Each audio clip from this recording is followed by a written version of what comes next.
Hello friends, मैं निकिता सिंह सरकारी maths classes में आपका स्वागत करती हूँ। और दोस्तों, आप सब कैसे हैं? मैं उम्मीद करती हूँ कि आप लोग अच्छे होंगे। तो दोस्तों, जैसा कि मैंने कल आपको बताया था कि मैं आप लोगों को C TET, UP TET, super TET के लिए चाइल्ड डेवलपमेंट यानी कि बाल विकास पढ़ाने वाली हूँ। तो कल से मैंने अपनी क्लास स्टार्ट की है। मुझे उम्मीद है कि मेरी क्लास आपको अच्छी लगी होगी। दोस्तों, ये हमारी संस्था के चयनित यूपी टेट सी टेट के चयनित छात्र हैं। तो दोस्तों, मैंने कल आप लोगों को प्रीवियस ईयर सेट पढ़ाया था। आज मैं दूसरा प्रीवियस ईयर सेट यानी कि 8 दिसंबर 2019 का स्टार्ट करने वाली हूँ। तो चलिए दोस्तों, हम अपने पेपर को स्टार्ट करते हैं। क्वेश्चन नंबर 1, छात्र केंद्रित शिक्षा शास्त्र की क्या विशेषता है? ऑप्शन ए, यंत्रवत याद करना। ऑप्शन बी, योग्यता के आधार पर विद्यार्थियों को नामांकित करना तथा वर्गीकरण करना। ऑप्शन सी, केवल पाठ्यपुस्तकों पर निर्भर होना। ऑप्शन डी, बच्चों के अनुभवों को प्रमुखता देना। तो बताइए आप लोग, इसका कौन सा ऑप्शन सही होगा? कमेंट करिए।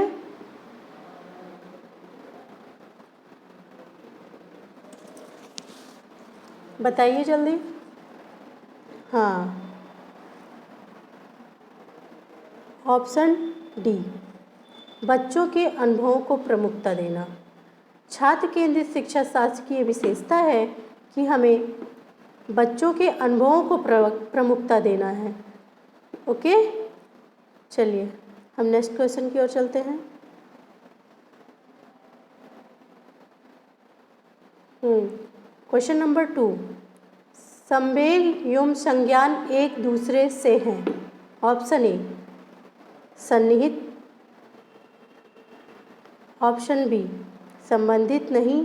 ऑप्शन सी, पूर्णतया अलग। ऑप्शन डी, स्वतंत्र।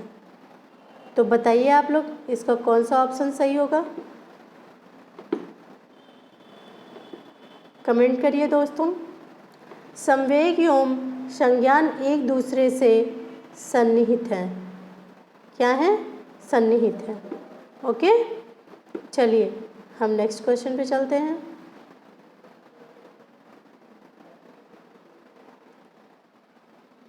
क्वेश्चन नंबर 3, संरचनावादी ढांचे में अधिगम प्रमुख रूप से है। क्या है? अधिगम प्रमुख रूप से है। तो बताइए। ऑप्शन ए, अनुबंधन द्वारा अर्जित है। ऑप्शन बी, अवबोधन की प्रक्रिया पर केंद्रित है।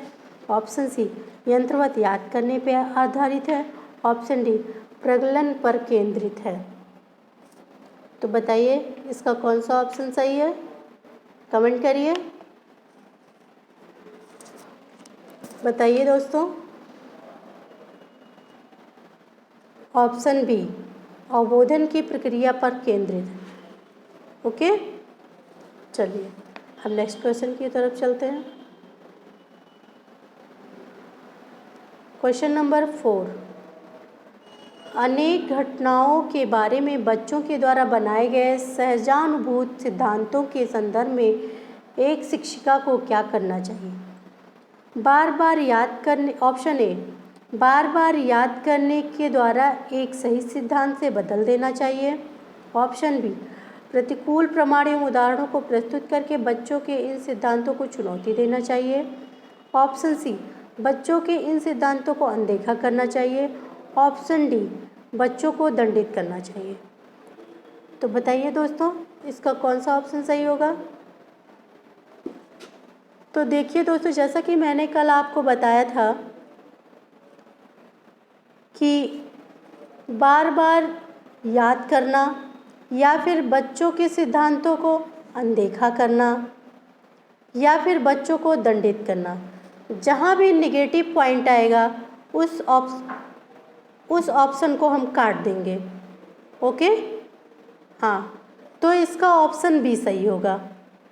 ऑप्शन बी, प्रतिकूल प्रमाण एवं उदाहरण को प्रस्तुत करके बच्चों के इन सिद्धांतों को चुनौती देनी चाहिए। ओके, चलिए हम नेक्स्ट क्वेश्चन की ओर चलते हैं। क्वेश्चन नंबर 5, बच्चों को अधिगम गतिविधियों में भागीदारी करने के लिए लगातार पुरस्कार देना एवं दंड का प्रयोग करने से क्या प्रभाव पड़ता है? ऑप्शन ए, यह बच्चों को प्रदर्शन आधारित लक्ष्यों के बजाय निपुणता पर ध्यान देने के लिए प्रोत्साहित करेगा। ऑप्शन बी, अधिगम में बच्चों की स्वाभाविक अभिरुचि तथा जिज्ञासा कम होती है। ऑप्शन सी, बाहरी प्रेरणा कम होती है। ऑप्शन डी, आंतरिक प्रेरणा बढ़ती है। तो बताइए दोस्तों, इसका कौन सा ऑप्शन सही होगा? कमेंट करिए।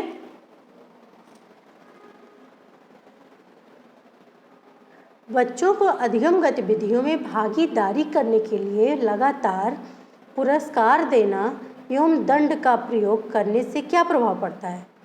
बताइए, अगर हम लगातार पुरस्कार देंगे व दंड देंगे तो इससे क्या प्रभाव पड़ेगा? इससे बताइए, कमेंट करिए।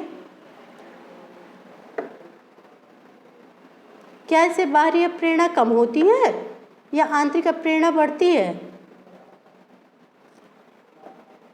या फिर यह बच्चों को प्रदर्शन आधारित लक्ष्यों के बजाय निपुणता पर ध्यान देने के लिए प्रोत्साहित करेगा? पुरस्कार और दंड ये सब काम करेगा क्या? नहीं, ये सारे ऑप्शन हमारे रॉन्ग हैं। ओके, इसका ऑप्शन बी सही होगा। अधिगम में बच्चों की स्वाभाविक अभिरुचि तथा जिज्ञासा कम होती है। अगर हम उसे बार बार दंड देंगे तो क्या होगा? जिज्ञासा कम नहीं होगी। अधिगम में बच्चों की स्वाभाविक अभिरुचि तथा जिज्ञासा कम हो जाती है। ओके, चलिए हम नेक्स्ट क्वेश्चन की ओर चलते हैं।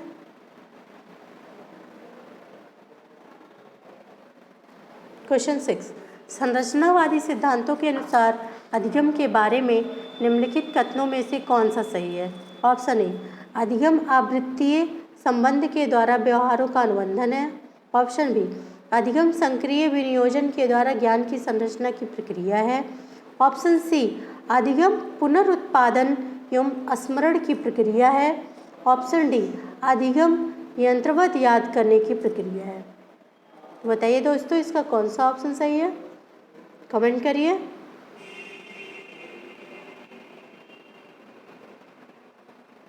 इसका ऑप्शन बी सही है। ओके, अधिगम संक्रिय विनियोजन के द्वारा ज्ञान की संरचना की प्रक्रिया है। ओके, चलिए हम नेक्स्ट क्वेश्चन की तरफ चलते हैं। क्वेश्चन नंबर 7, विद्यार्थियों को अस्पष्ट उदाहरण एवं गैर उदाहरण देने के क्या परिणाम हैं? ऑप्शन ए, यह अवधारणाओं की समझ में अभाव पैदा करता है। ऑप्शन बी, यह अवधारणात्मक समझ के बजाय कार्यविधिक प्रक्रियात्मक ज्ञान पर ध्यान केंद्रित करता है। ऑप्शन सी, अवधारणात्मक परिवर्तनों को प्रोत्साहित करने के लिए एक प्रभावशाली तरीका है। ऑप्शन डी, यह विद्यार्थियों के दिमाग में भ्रांतियाँ उत्पन्न करता है। तो बताइए दोस्तों, इसका कौन सा ऑप्शन सही है? विद्यार्थियों को अस्पष्ट उदाहरण एवं गैर उदाहरण देने के क्या परिणाम हैं? तो इसका ऑप्शन सी सही होगा। अवधारणात्मक परिवर्तनों को प्रोत्साहित करने के लिए यह एक प्रभावशाली तरीका है। ओके, चलिए नेक्स्ट क्वेश्चन की तरफ चलते हैं।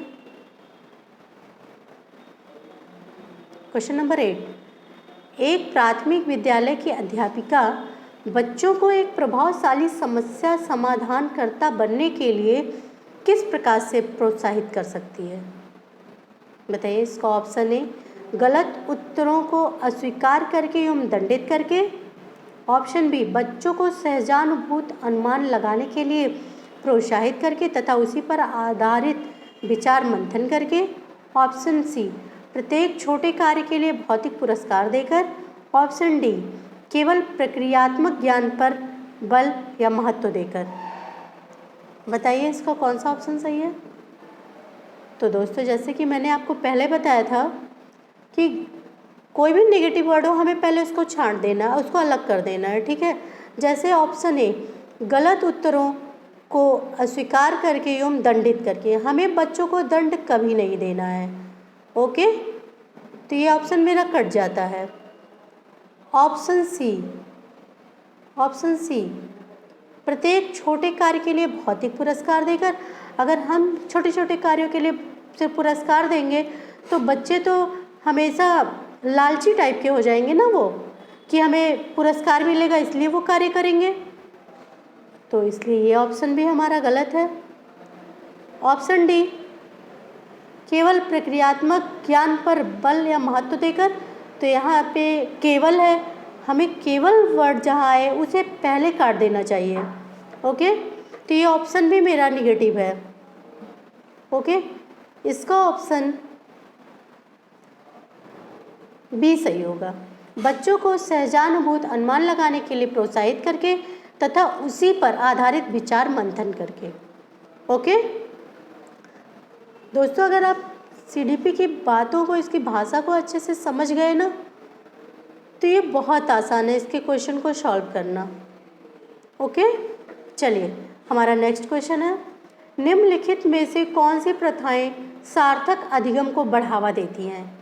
ऑप्शन ए शारीरिक दंड, ऑप्शन बी सहयोगात्मक अधिगम पर्यावरण, ऑप्शन सी सतत एवं समग्र मूल्यांकन, ऑप्शन डी निरंतर तुलनात्मक मूल्यांकन। तो बताइए हमारा इसमें कौन सा ऑप्शन सही होगा? प्रथाएं सार्थक अधिगम को बढ़ावा देती हैं, शारीरिक दंड, सहयोगात्मक अधिगम पर्यावरण या सतत एवं समग्र मूल्यांकन, ये वाला सही होगा, ऑप्शन ए सही होगा।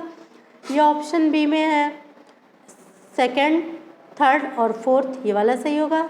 या सी में है फर्स्ट या सेकंड सही होगा, या फिर डी में है सेकंड या थर्ड सही होगा। बताइए दोस्तों इसका कौन सा ऑप्शन सही होगा? तो दोस्तों हमें शारीरिक दंड तो देना ही नहीं है, ये ऑप्शन तो मेरा पहले ही निकल गया। ओके,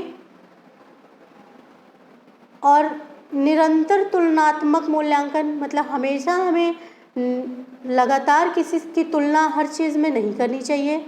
ओके, तो ये क्वेश्चन, ये ऑप्शन और ये ऑप्शन तो बिल्कुल गलत हो गया। तो कौन सा ऑप्शन सही है? ऑप्शन बी, ऑप्शन दूसरा और तीसरा, यानी कि ऑप्शन डी सही है। ओके, दूसरा और तीसरा। चलिए हम नेक्स्ट क्वेश्चन की तरफ चलते हैं। क्वेश्चन नंबर 10, शिक्षक बच्चों की जटिल अवधारणाओं की समझ को किस प्रकार सहज कर सकते हैं? ऑप्शन ए बार बार यांत्रिक अभ्यास के द्वारा, ऑप्शन बी अन्वेषण एवं परिचर्चा के लिए अवसर उपलब्ध कराना, ऑप्शन सी एक व्याख्यान दे करके, ऑप्शन डी प्रतियोगात्मक अवसरों की व्यवस्था करके। बताइए दोस्तों इसका कौन सा ऑप्शन सही होगा? कमेंट करिए।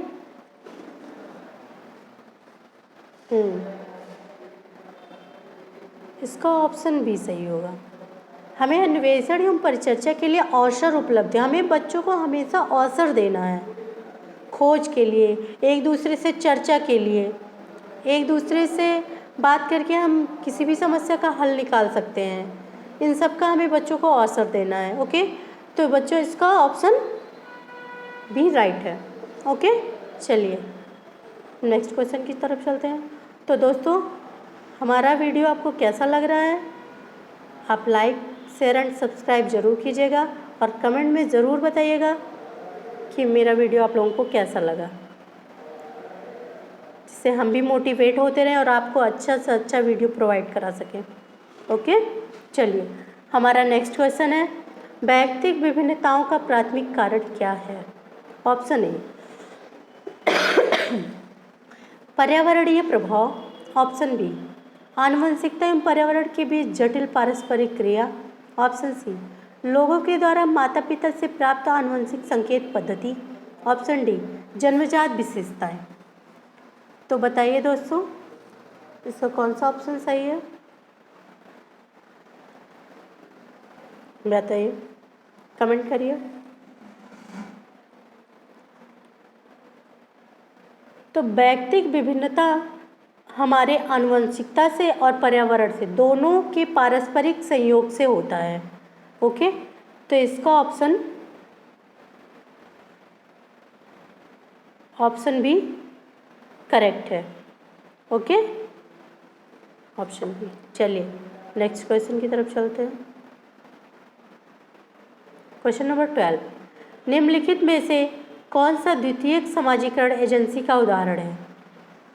ए, विद्यालय एवं मीडिया, बी, मीडिया एवं पास पड़ोस, सी, परिवार एवं पास पड़ोस, डी, परिवार एवं मीडिया। बताइए दोस्तों, इसको कौन सा ऑप्शन सही है? अच्छा, आप बताइए हमारा प्राथमिक समाजीकरण क्या है? तो हमारा प्राथमिक समाजीकरण तो हमारा परिवार है। स्टार्टिंग तो हमारे परिवार से ही होती है। ओके, तो दूसरा बताइए द्वितीयक समाजीकरण, कमेंट करिए। ऑप्शन ए, विद्यालय एवं मीडिया, ये हमारा द्वितीयक समाजीकरण है। ओके, चलिए नेक्स्ट क्वेश्चन की तरफ चलते हैं। क्वेश्चन नंबर 13, निम्नलिखित अवधि में से किसमें शारीरिक वृद्धि एवं विकास तीव्र गति से घटित होता है? ऑप्शन ए, मध्य बाल्यावस्था एवं किशोरावस्था, ऑप्शन बी, किशोरावस्था एवं वयस्कता, ऑप्शन सी, शैशवावस्था एवं प्रारंभिक बाल्यावस्था, ऑप्शन डी, प्रारंभिक बाल्यावस्था एवं मध्य बाल्यावस्था। बताइए शारीरिक वृद्धि एवं विकास तीव्र गति से किस में होता है, किस अवस्था में होता है? कमेंट करिए, बताइए आप लोग।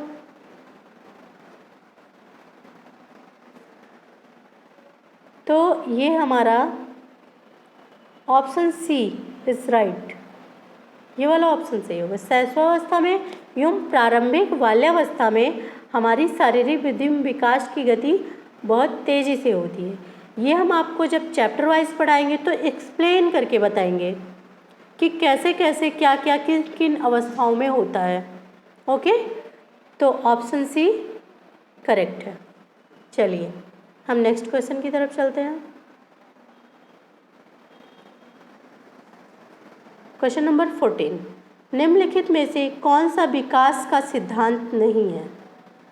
तो दोस्तों जैसा कि मैंने आपको बताया है कि क्वेश्चन को पहले अच्छे से पढ़िए, फिर देखिए ये क्या पूछ रहा है मुझसे। तो देखिए हम लोग यही गलती करते हैं, हम लोग इस वर्ड को देखते ही नहीं हैं और ऑप्शन पे टिक कर देते हैं। ऐसी गलतियाँ मेरे साथ भी हुई हैं, इसलिए हम आप लोग को बताना चाहते हैं कि इस पे ज़रूर ध्यान, क्वेश्चन को पहले अच्छे से पढ़िएगा फिर इसको सॉल्व करिएगा। ओके, तो देखिए इसमें पूछा है निम्नलिखित में से कौन सा विकास का सिद्धांत नहीं है। ओके, तो चलिए ऑप्शन ए, विकास आनुवंशिकता एवं पर्यावरण दोनों के द्वारा प्रभावित होता है। ऑप्शन बी, विकास सार्वभौमिक है तथा सांस्कृतिक संदर्भ इसे प्रभावित नहीं करते। ऑप्शन सी, विकास जीवन पर्यंत होता है। ऑप्शन डी, विकास परिवर्त होता है।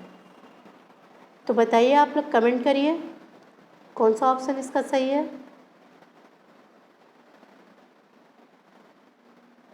इसमें पूछा है कौन सा विकास का सिद्धांत नहीं है, तो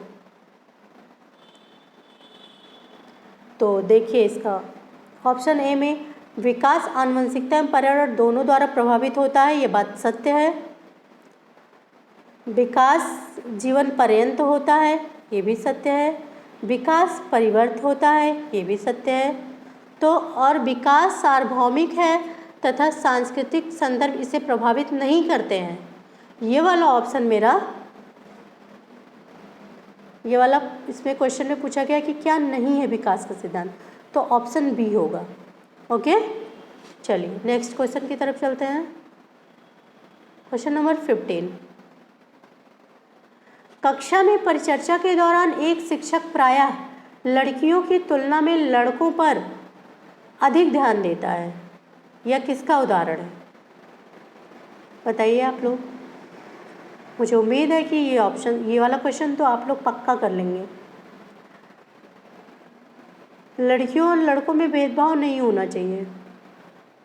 ओके, इसमें क्या बता रहा है, एक शिक्षक और एक शिक्षक को क्या किसी को भी भेदभाव बच्चों में नहीं करना चाहिए। तो इस क्वेश्चन में है, कक्षा में परिचर्चा के दौरान एक टीचर क्लास में बच्चों को पढ़ा रहा है, उसके दौरान वो प्रायः लड़कियों की तुलना में लड़कों पर अधिक ध्यान देता है। तो बताइए, ऑप्शन ए जेंडर संबद्धता है, ऑप्शन बी जेंडर समरूपता है, ऑप्शन सी जेंडर पक्षपात है, ऑप्शन डी जेंडर पहचान है। तो इसका कमेंट करिए कौन सा ऑप्शन सही होगा इसका। तो जहाँ लिंग वाले में लड़के लड़कियों में भेदभाव की बात हो, वो वहाँ पे हम ये जेंडर पक्षपात या रूढ़िबद्ध करके कोई ऑप्शन हो तो उस पर टिक करना चाहिए, क्योंकि हमें पक्षपात कभी करना ही नहीं है। ओके, चलिए हम नेक्स्ट क्वेश्चन की तरफ चलते हैं। दोस्तों, हमारी क्लास मंडे टू फ्राइडे रहेगी। सैटरडे संडे आपके लिए रिवाइज़ करने का समय है। आप रिवाइज़ करिएगा क्वेश्चन को, सारे प्रीवियस ईयर पेपर को। ओके, मंडे टू फ्राइडे मैं आपको क्लास दूंगी। चलिए क्वेश्चन नंबर 16, बच्चों में जेंडर रूढ़िवादिता एवं जेंडर भूमिका अनुरूपता को कम करने के लिए निम्नलिखित में से कौन सी पद्धति प्रभावशाली है। जेंडर, ऑप्शन ए जेंडर पृथक खेल समूह बनाना, ऑप्शन बी जेंडर पृथक बैठने की व्यवस्था करना, ऑप्शन सी जेंडर पक्षपात के बारे में परिचर्चा करना, ऑप्शन डी जेंडर विशिष्ट भूमिकाओं को महत्व देना। तो बताइए दोस्तों, इसका कौन सा ऑप्शन सही होगा, कमेंट करिए। तो जहाँ जेंडर को अलग अलग, जैसे लड़कियों का अलग समूह बना दिया जाता है, लड़कों को का अलग समूह बना दिया जाता है, तो ये ऑप्शन ये वही बोल रहा है कि जेंडर पृथक खेल समूह बनाना, मतलब कि लड़के लड़कियों में भेद करके अलग अलग समूह बना देना चाहिए। या ऑप्शन बी जेंडर पृथक बैठने की व्यवस्था करना, मतलब लड़कियों को अलग और लड़कों को अलग ऐसे हमें बैठाना चाहिए। या फिर ऑप्शन सी जेंडर पक्षपात के बारे में परिचर्चा करना चाहिए। या ऑप्शन डी जेंडर विशिष्ट भूमिकाओं को महत्व देना, हमें लड़के लड़कियों में भेदभाव को महत्व देना चाहिए, ऐसा भी नहीं होगा। तो इसका ऑप्शन ए तो बिल्कुल गलत है, ऑप्शन बी भी गलत है, ऑप्शन डी भी गलत है। हमें जेंडर पक्षपात के बारे में आपस में चर्चा करनी चाहिए, बहस करनी चाहिए। हमें ये करना चाहिए कि कोई भी लिंग मतलब जेंडर में भेदभाव ना करे, लड़कियों और लड़कों में कोई भेदभाव नहीं होना चाहिए। तो इसका option C is right. Okay, चलिए हम नेक्स्ट क्वेश्चन की तरफ चलते हैं। Question number 17। ओके, निम्नलिखित में से किस मनोवैज्ञानिक ने बच्चों को ज्ञान के सक्रिय जिज्ञासु के रूप में देखते हुए उनके चिंतन पर सामाजिक एवं सांस्कृतिक विषय वस्तुओं को के प्रभाव को महत्व दिया। तो बताइए, ऑप्शन ए जीन पियाजे, option B Lawrence Kohlberg, option C John B Watson, option D Lev Vygotsky. तो बताइए दोस्तों, इसका कौन सा ऑप्शन सही होगा। हम आप लोगों को इन वैज्ञानिकों के बारे में, साइकोलॉजिस्ट जो हैं, इनके बारे में जब चैप्टर वाइज पढ़ाएंगे तो हम इनके सिद्धांतों के बारे में आपको डिटेल में बताएंगे। ओके, तो अभी इसका बताइए कौन सा ऑप्शन सही होगा, कमेंट करिए। Option D Lev Vygotsky. Okay, चलिए नेक्स्ट क्वेश्चन की तरफ चलते हैं। दोस्तों, लाइक शेयर एंड सब्सक्राइब करते रहिए, जिससे हम भी मोटिवेट होते रहें और आपको एक अच्छा कंटेंट प्रोवाइड कराएं। चलिए क्वेश्चन नंबर 18, भाषा के अर्जन एवं विकास के लिए सर्वाधिक संवेदनशील अवधि कौन सी है। भाषा के अर्जन एवं विकास के लिए सर्वाधिक संवेदनशील अवधि कौन सी है। ऑप्शन ए मध्य बालावस्था, ऑप्शन बी किशोरावस्था, ऑप्शन सी जन्म पूर्व अवधि, ऑप्शन डी प्रारंभिक बाल्यावस्था। बताइए दोस्तों, इसका कौन सा ऑप्शन सही होगा।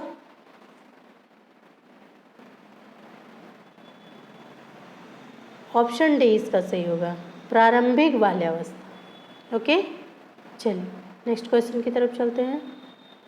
क्वेश्चन नंबर 19, निम्नलिखित में से कौन सी लॉरेंस कोलबर्ग के द्वारा प्रस्तावित नैतिक विकास की एक अवस्था है? ऑप्शन ए मूर्त संक्रियात्मक अवस्था, ऑप्शन बी उद्योग बनाम अधीनता अवस्था, ऑप्शन सी प्रसुप्ति अवस्था, ऑप्शन डी सामाजिक अनुबंध अभिविन्यास। बताइए दोस्तों, इसका कौन सा ऑप्शन सही होगा? कमेंट करिए, बताइए। तो इसका ऑप्शन डी सही होगा, सामाजिक अनुबंध अभिविन्यास। जो दोस्त मेरे पहले से पढ़े होंगे उन्हें तो आ रहा होगा, लेकिन जो अभी पहली बार सीटेट या यूपीटेट का एग्ज़ाम दे रहे होंगे उनके लिए मैं चैप्टर वाइज जब पढ़ाऊँगी तो इसे डिटेल में पढ़ाऊँगी। ओके, फिर मैं आपको अच्छे से बताऊँगी कि कौन से साइकोलॉजिस्ट ने किस एज में क्या चीज़ डिवाइड किया है। ओके, मूर्त संक्रियात्मक अवस्था कब होती है, अमूर्त संक्रियात्मक अवस्था कब होती है। ओके, चलिए नेक्स्ट क्वेश्चन की तरफ चलते हैं।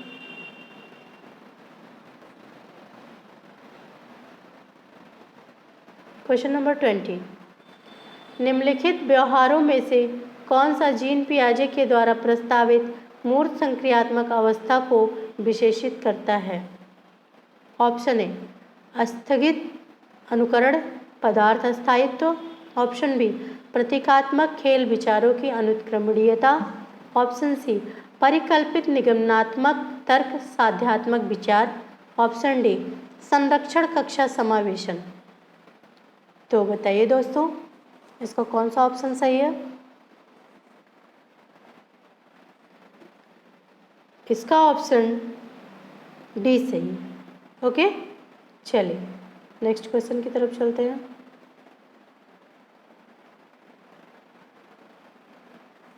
क्वेश्चन नंबर 21, बच्चों के संज्ञानात्मक विकास के संदर्भ में निम्नलिखित में से कौन सी पियाजे की संरचना है? ऑप्शन ए अनुबंधन, ऑप्शन बी प्रबलन, option C schema, option D अवलोकन अधिगम। बताइए दोस्तों, कौन सा ऑप्शन सही है?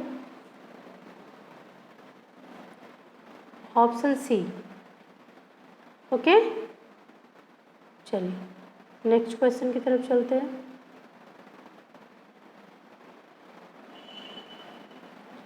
क्वेश्चन नंबर 21, जिगसॉ पहेली को करते समय 5 वर्ष की नजमा स्वयं से कहती है नीला टुकड़ा कहाँ है?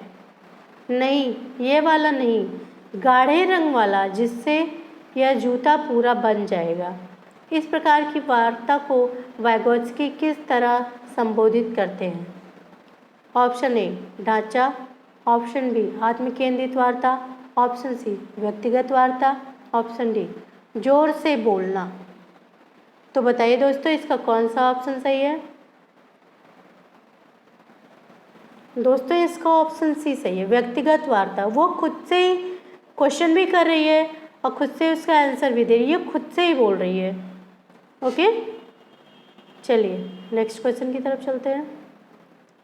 क्वेश्चन नंबर 23, बच्चों को संकेत देना तथा आवश्यकता पड़ने पर सहयोग प्रदान करना निम्नलिखित में से किसका उदाहरण है? ए मॉडलिंग, बी पाठ या ढांचा, सी प्रबलन, डी अनुबंधन। बताइए दोस्तों, कौन सा ऑप्शन सही है इसका? कमेंट करिए। ऑप्शन बी पाठ या ढांचा। ओके, चलिए नेक्स्ट क्वेश्चन की तरफ चलते हैं। दोस्तों, मेरा वीडियो कैसा लगा ये कमेंट बॉक्स में ज़रूर कमेंट करिएगा।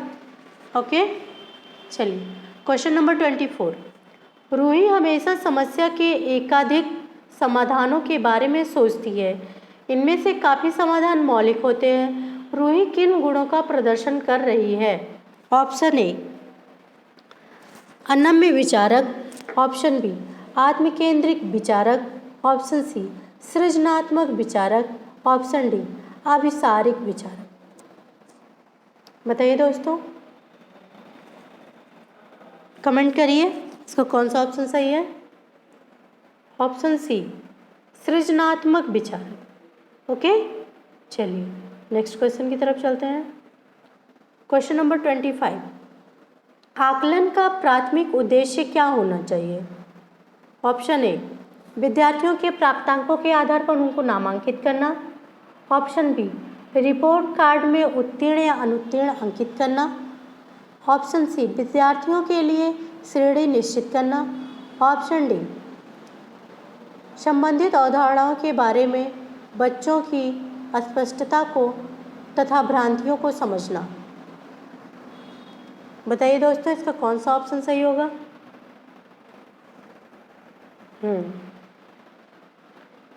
तो इसका ऑप्शन डी सही होगा। हमें संबंधित अवधारणाओं के बारे में बच्चों की अस्पष्टता तथा उनकी भ्रांतियों को समझना होगा। ओके, तो इसका ऑप्शन डी करेक्ट है। चलिए नेक्स्ट क्वेश्चन की तरफ चलते हैं। क्वेश्चन नंबर 26, निम्नलिखित में कथनों में से कौन सा बुद्धि के बारे में सही है। ऑप्शन ए, बुद्धि एक एकात्मक कारक तथा एकाकी विशेषक है। ऑप्शन बी, बुद्धि बहुआयामी तथा जटिल योग्यताओं का एक समूह है। ऑप्शन सी, बुद्धि एक निश्चित योग्यता है जो जन्म के समय ही निर्धारित होती है। ऑप्शन डी, बुद्धि को मानकीकृत परीक्षणों के बारे में प्रयोग से सटीक रूप से मापा एवं निर्धारित किया जा सकता है। तो बताइए दोस्तों इसका कौन सा ऑप्शन सही है। हाँ, बुद्धि बहुआयामी है तथा जटिल योग्यताओं का एक समूह है, ना कि बुद्धि एक एकात्मक कारक है, ना तो बुद्धि एक निश्चित योग्यता है जो जन्म के समय ही निर्धारित होती है, ना तो बुद्धि का कोई सटीक माप होता है। ओके, बुद्धि तो बहुआयामी है। ओके, तो इसका ऑप्शन भी करेक्ट है। चलिए नेक्स्ट क्वेश्चन की तरफ चलते हैं। क्वेश्चन नंबर 27, पठन वैफल्य बच्चों के प्राथमिक लक्षण क्या है। ऑप्शन ए, धारा प्रवाह पढ़ने की अक्षमता। ऑप्शन बी, एक ही गतिविषयक कार्य को बार बार दोहराना। ऑप्शन सी, न्यून अवधान विकार। ऑप्शन डी, अपसारी चिंतन पढ़ने में धारा प्रवाहिता। बताइए दोस्तों इसका कौन सा ऑप्शन सही है। कमेंट करिए। हाँ, इसका ऑप्शन ए सही है, धारा प्रवाह पढ़ने की अक्षमता। ओके, चलिए हम नेक्स्ट क्वेश्चन की तरफ चलते हैं।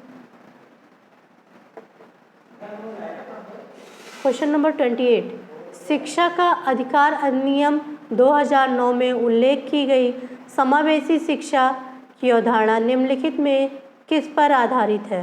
ऑप्शन ए, अधिकार आधारित मानवतावादी परिप्रेक्ष्य। ऑप्शन बी, मुख्यतः व्यावसायिक शिक्षा उपलब्ध करा करके अशक्त बच्चों को मुख्य धारा में शामिल करना। ऑप्शन सी, व्यवहारवादी सिद्धांत। ऑप्शन डी, अशक्त बच्चों के प्रति एक सहानुभूतिक अनुवृत्ति। तो बताइए दोस्तों इसको कौन सा ऑप्शन सही है। हमें जो अशक्त बच्चे हैं उनके प्रति सहानुभूति कभी नहीं दर्शानी चाहिए, कभी हमें उन्हें बेचारा नहीं कहना चाहिए, उन्हें भी सामान्य बच्चों की तरह ही उनसे भी हमें बिहेव करना चाहिए। ओके, ये होता है समावेशी शिक्षा का मतलब होता है कि हमें सभी बच्चों, विकलांग हो, अपाहिज हो, मंदबुद्धि के हों, प्रतिभाशाली हों, कैसे भी बच्चे हों, हमें सबको एक साथ लेके क्लास में चलना चाहिए। ओके, जब मैं समावेशी चैप्टर आपको पढ़ाऊंगी तब मैं आपको ये सारी चीज़ें डिटेल में बताऊंगी। ओके, तो बताइए इसका करेक्ट ऑप्शन कौन सा है। हाँ, ऑप्शन ए, अधिकार आधारित मानवतावादी परिप्रेक्ष्य। Okay, option A is right. चलिए नेक्स्ट क्वेश्चन की तरफ चलते हैं। क्वेश्चन नंबर 29,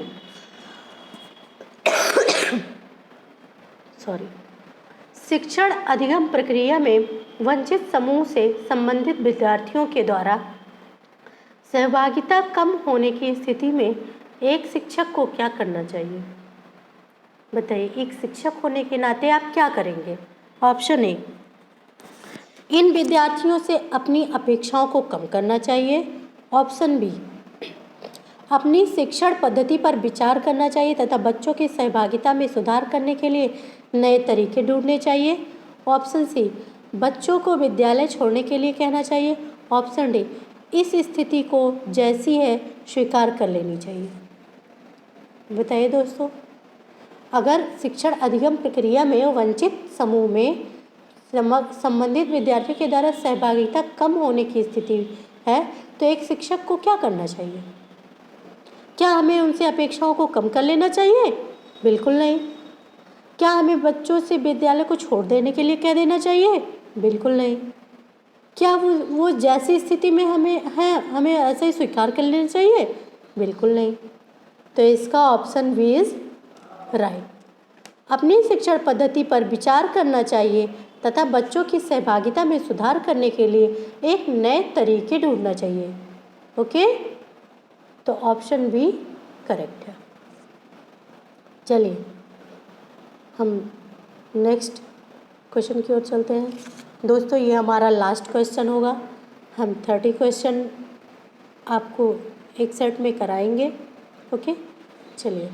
एक समावेशी कक्षा में एक शिक्षक को विशिष्ट शैक्षिक योजनाओं को ऑप्शन ए सक्रिय रूप से तैयार करना चाहिए। ऑप्शन बी, तैयार करने के लिए हतोत्साहित होना चाहिए। ऑप्शन बी, तैयार नहीं करना चाहिए। ऑप्शन डी, कभी कभी तैयार करना चाहिए। बताइए दोस्तों, इसका कौन सा ऑप्शन सही होगा? अब मैंने जितने तरीके आपको बताया है उसमें से तो आपको पता ही होगा कि कौन सा ऑप्शन इसमें पॉजिटिव है, कौन सा ऑप्शन इसका सही है, सटीक है। तो देखिए, जैसा कि तैयार करने के लिए हमें हतोत्साहित कभी नहीं होना चाहिए। तैयार नहीं करना चाहिए, ये भी ऑप्शन गलत है। कभी कभी तैयार करना चाहिए, ये भी ऑप्शन गलत है। एक समावेशी कक्षा में एक शिक्षक को विशिष्ट शैक्षिक योजनाओं को, तो ये तीनों ऑप्शन मेरे कट गए। तो बचा कौन सा ऑप्शन? ऑप्शन ए, सक्रिय रूप से तैयार करना चाहिए। ओके, तो दोस्तों हमारा ये 30 क्वेश्चन ख़त्म हुआ। तो दोस्तों, मेरा वीडियो आपको कैसा लगा? लाइक, शेयर एंड सब्सक्राइब ज़रूर कीजिएगा और कमेंट में बताइएगा कि मेरा वीडियो आपको कैसा लगा। ओके, तो दोस्तों ये हमारे संस्था का एड्रेस है M38 sector 12 block M, Pratap Vihar, near Domino's, Ghaziabad. Okay दोस्तों, ये हमारे संस्था का फ़ोन नंबर है 9910386775। अगर आपको दोस्तों बात करनी हो, हमारी संस्था से जुड़ना हो या कोई भी PDF वगैरह लेना हो या कोई भी बात हो तो ज़रूर कॉल कीजिएगा और मेरी संस्था से एक बार जुड़ के देखिए, आपको बहुत ही अच्छा लगेगा। तो फिर दोस्तों, थैंक्स फॉर वॉचिंग। आज मैं अपना ये वीडियो यहीं पे समाप्त करती हूँ। कल मैं आपको नए प्रीवियस ईयर के साथ नई चीज़ें पढ़ाऊँगी।